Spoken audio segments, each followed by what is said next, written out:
Well, for more on these so-called stingrays and what they're capable of, RT web producer Andrew Blake joins us now. Andrew, nice to see you. Oh, my pleasure. So it seems like this has major implications for our cell phone privacy. We all use cell phones, so I mean, like, why don't people know more about it?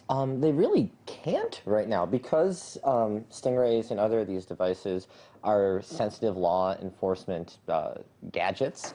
They really, law enforcement doesn't have to tell you everything about them. They don't have to tell you why they're using them. They don't have to tell you exactly what they're doing with them. And a lot of information about the actual specific technology itself isn't being released because the companies behind them, they don't want to go letting their trade secrets out for everyone else to go ahead and steal. So there really is just a very primitive amount of information that we actually know about them. But from what Christine just said, what we do know is enough to really scare people.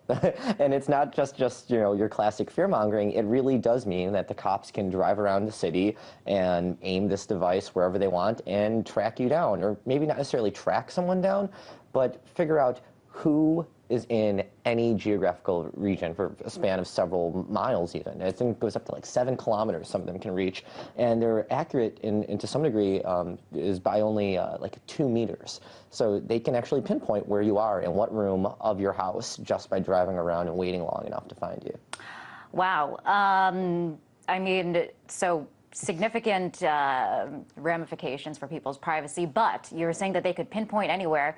What if they're able to pinpoint a child molester or a kidnapper or a rapist or somebody like that? I guess that would be good. Yes, we can go ahead and say that.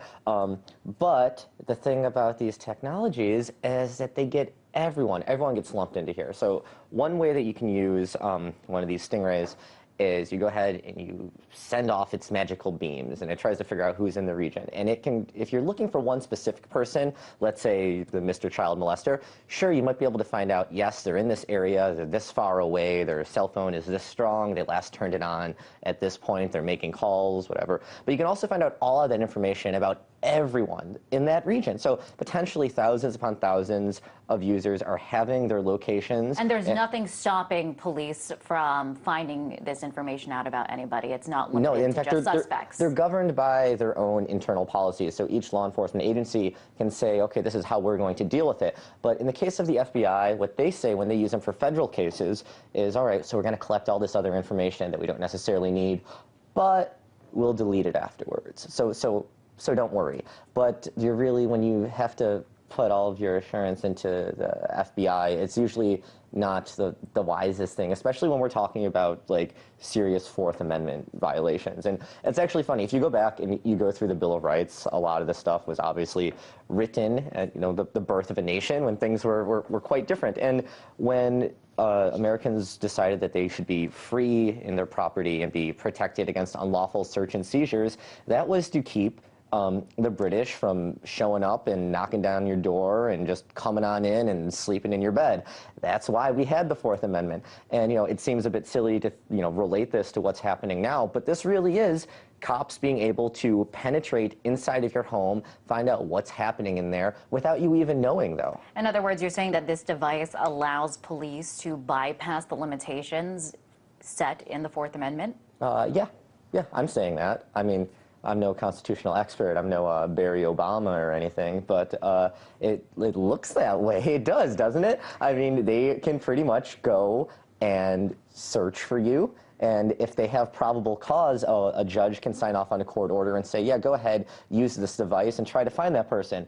But in the process, they can go ahead and find everyone else in the region. And one of the reasons it's causing this is there isn't enough legislation right now that shows how to handle these technologies, and one big reason is we don't know specifically how these technologies work and specifically how many times they're being used. The FBI and local law enforcement agencies across the country are staying relatively mum about how they use these things because, like I said, they don't want to let their secrets out there. So I know the Electronic Frontier Foundation and Epic, both of them have been pursuing the FBI to come forth and say, look, here's 25,000 pages on what we do with these. Have fun, go read them and take a look. But so far, what we have found out is just through a handful of cases where we've been able to see the court papers and know that these were being used. And in the case of a man in California, the judge even said, I signed off on this thinking that they were going to get information from the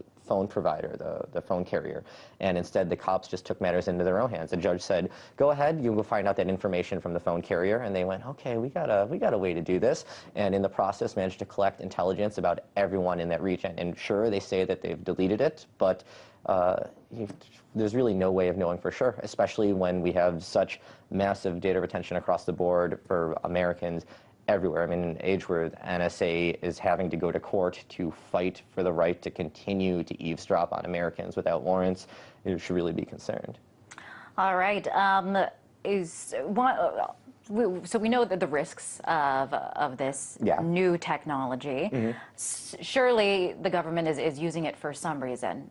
Can you talk about the justification of implementing these kinds of devices? One reason this was really brought up in the mainstream media earlier this week was the Wall Street Journal actually did a story about a guy that they were trying to bust in California for cheating on his taxes. They believe that he made a few $1,000,000 off of filing bogus tax returns. So they found out what device he was using to connect his computer to a cell network, and they drove around and they tried to find his location using one of these.